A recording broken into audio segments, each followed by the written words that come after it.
পুড়ে যাওয়া হাতটা দিয়ে লঙ্কা বাটা দিয়ে ভাত মাখছে তুলতুল। চোখ দুটো খিচে বন্ধ করে আসছে, অসম্ভব যন্ত্রণা হচ্ছে হাতে, ঝুলে পুড়ে ছাই হয়ে যাচ্ছে, তবুও থামছে না। ভাত মাখা শেষ করে কাঁপা কাঁপা হাতে ভাতের লোকমা সায়নের মুখের সামনে ধরে। সায়ন প্রচণ্ড রেগে তাকিয়ে আছে তুলতুলের মুখের দিকে। ভাত মুখে নিচ্ছে না। খেয়ে নিন, ধরে আসা গলায় রিন্ডি নিয়ে বলে তুলতুল। ঠোঁট কামড়ে কান্না আটকানোর চেষ্টা করে। আমাকে খাইয়ে দিতে তোর এতই অসুবিধা হয়?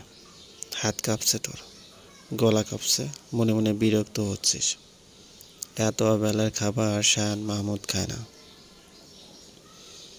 খাবারের প্লেটটা ফেলে দেয় সায়ন। মুহূর্তে কাছের থালাটা ভেঙে গুড়িয়ে যায়। কেঁপে ওঠে তুলতুল। চোখ থেকে টুপটাপ গড়িয়ে পড়ে শ্রাবণধারা। ভয়ে হাত পা কাঁপছে। হেঁচকে তুলে কান্না করে ওঠে তুলতুল। এবার আর সাহায্য করতে পারছে না। আবার ভাত নিয়ে আসবি আমার জন্য। চোখে মুখে খুশির ঝলক থাকতে হবে, আর হাত কাঁপা যাবে না। তবেই খাবো আমি, না হলে খাবো না। বলে হনহনিয়ে চলে যায় সায়ন। তুলতুল পুড়ে যাওয়া হাতটার দিকে করুণ দৃষ্টিতে তাকিয়ে থাকে। এবার শব্দ করে কেঁদে ওঠে। সকালবেলায় ভাতের মাড় ঝাড়তে গিয়ে পুরো মাড়টা তুলতুলে হাতে পড়েছিল, ফলে পুরো হাতটা ঝলসে গেছে। চোখ মুছে আবারও লঙ্কা পোড়াতে থাকে তুলতুল।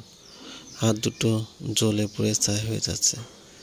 এই যন্ত্রণা থেকে মৃত্যু ভালো মনে হচ্ছে তুলতুলের কাছে। তুলতুল, ওর তো তুই একদম ভাইকে খাওয়াতে যাবি না? কি পেয়েছে ভাইয়া? হ্যাঁ, রাগে গজগজ করতে করতে বলে শাওনের বোন সুমু। তুলতুলকে টেনে তুলে, চল হাতটা ধুয়ে নিবি, আমি মলম নিয়ে আসছি। কি পেয়েছে কি? হ্যাঁ ভাইয়া, মা বাবা আসুক, তারপর বলবো আমি সব। তুলতুলের বা হাতটা ধরে টেনে নিতে নিতে বলে সুমু। তুলতুল থামিয়ে দেয় সুমুকে।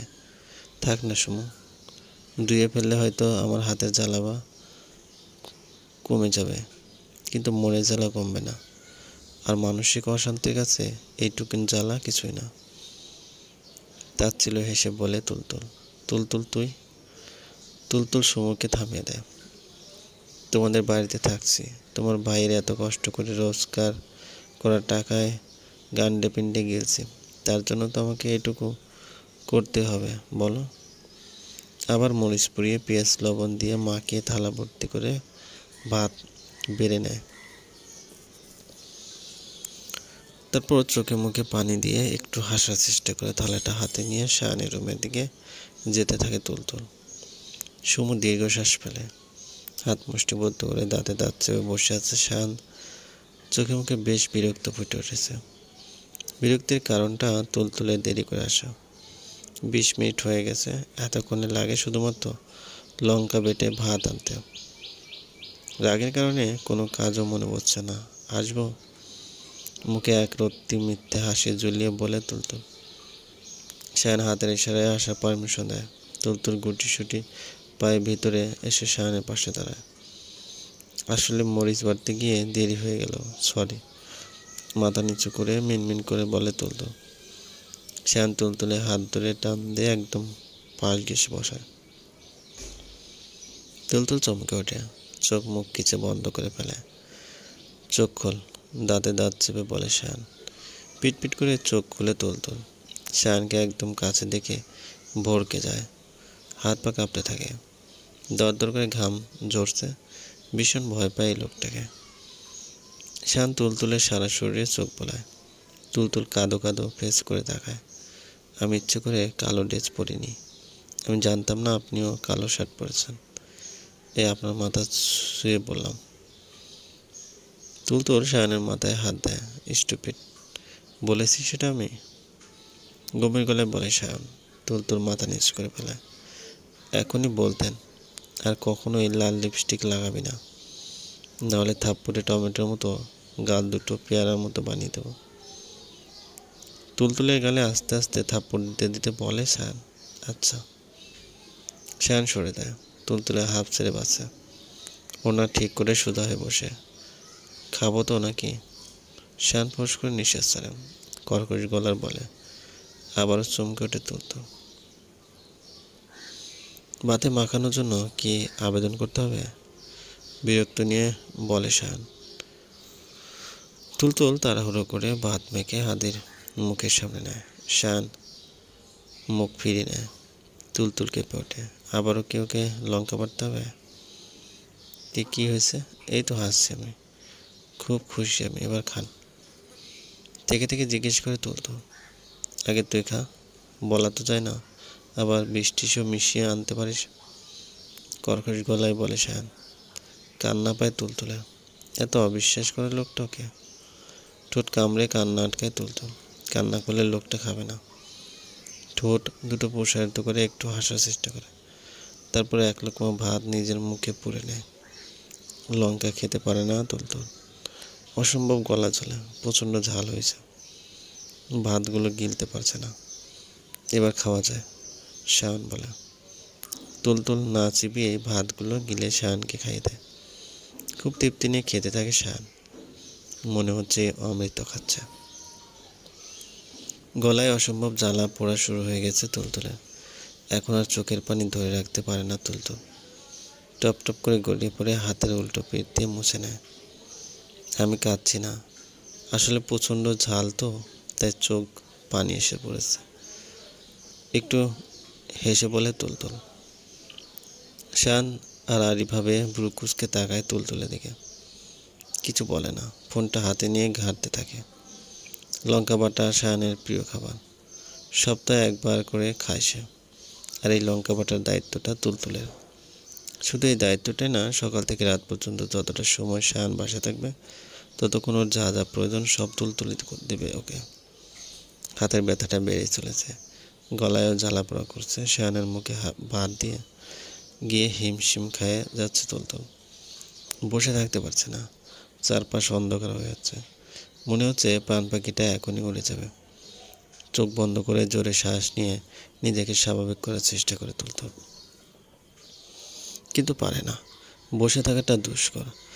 হাতে থাকা ভাতের প্লেটটা ধরে রাখতে পারে না তুলতুল, পড়ে যায়। ঝনঝন শব্দ বেশি আছে। শায়ান ফোন দেখছিল আর খাচ্ছিল। এবার ফোন থেকে দৃষ্টি সরিয়ে তুলতুলের দিকে তাকায়। তুলতুল পড়ে যেতে নিলে ধরে ফেলে, বুকের ভিতর ঝাপটে ধরে তুলতুলে নিজের শরীরের ভর শায়ানের উপর ছেড়ে দেয়।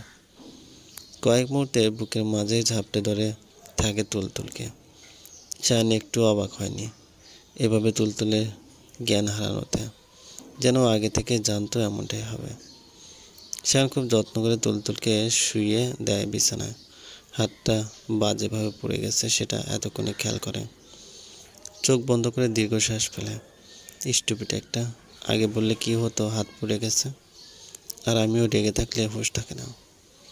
শায়ান নিজের মাথার চুল টেনে বলে, মা বা সুমুকে ডাকলে ওরা ডাক্তারকে কল করতে বলবে। ডাক্তার এসে স্পর্শ করবে তুলতুলকে, হাত ধরবে, মুখে হাত দেবে। এটা তো হতে দেবে না শায়ান। তুলতুলের নিশ্চয়ই ভালো লাগবে আর ডাক্তারের স্পর্শ। স্টুপিড বলে কথা ভালো তো লাগবেই। ইচ্ছে করে মেয়েটাকে গলা টিপে মেরে ফেলি, না থাকলে তোলা আর না থাকলেও আমার জ্বালা পোড়া। কিন্তু সেটা পারি না, ভীষণ বিপদে আছে আমি। যাতে দাঁত চেপে চোখ বন্ধ করে থাকা তুলতুলের দিকে তাকায় শায়ান। ইডিয়েট। ইচ্ছে করছে থাপড়াতে থাপড়াতে জাগিয়ে তুলি। ডিসগাস্টিং। ওয়াশরুম থেকে বালতি ভরে পানি এনে হাত ধুয়ে তুলতুলে। তারপর শায়ানের একটা বন্ধু ডাক্তার, তার থেকে পরামর্শ করে কি ওষুধ দিলে ঠিক হয়ে যাবে। সে একটা ইঞ্জেকশন আর কিছু মেডিসিনের নাম বলে। কিন্তু শায়ান তুলতুলকে একা রেখে যাবে কি করে, তাই ওই বন্ধুকে এই ওষুধ নিয়ে আসতে বলে। ফ্রিজ থেকে বরফ এনে তুলতুলে হাত ধরে রাখে। তুলতুল বিড়বিড় করে কিছু বলছে, শায়ান শুনতে পাচ্ছে না। শোনার জন্য মুখে এগিয়ে দেয় শায়ান। একদম কাছাকাছি চলে যায় তুলতুল। ধপ করে চোখ খুলে তুলতুল শায়ানকে এত কাছে দেখে ভড়কে যায়। কোনো কিছু না ভেবে চোখ মুখ খিচে বন্ধ করে জোরে চিল্লানি দেয়। শায়ান এটার জন্য মোটেও প্রস্তুত ছিল না। তুলতুলের চিল্লানিতে ধরপড়ে উঠে ঠাস করে খাটের নিচে পড়ে যায়। কোমরে ভীষণ ব্যথা পায়। কিছু পড়ার শব্দে শায়ান চোখ বড় বড় করে তাকায়। কি হলো এটা? মাথাটা খানিকটা উঁচু করে দেখে শায়ান। কোমরে হাত দিয়ে কপাল কুঁচকে তুলতুলের দিকে অগ্নিদৃষ্টিতে তাকিয়ে আছে। তুলতুল এবার তুই শেষ, যত তাড়াতাড়ি সম্ভব পালা। মনে মনে বিড়বিড় করতে করতে খাট থেকে লাফ দিয়ে নেমে এক দৌড়ে দেয়। দরজা অবধি যেতেই কারোর সাথে জোরে সোরে ধাক্কা খেয়ে তুলতুল পড়ে যেতে নিলে সামনের মানুষটি ধরে ফেলে তুলতুলকে। চানের মাথায় আগুন জ্বলে ওঠে। তুলতুল তো চোখ খোলার সাহসই পাচ্ছে না।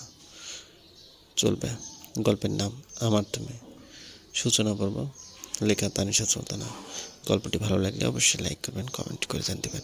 ধন্যবাদ, ভালো থাকবেন।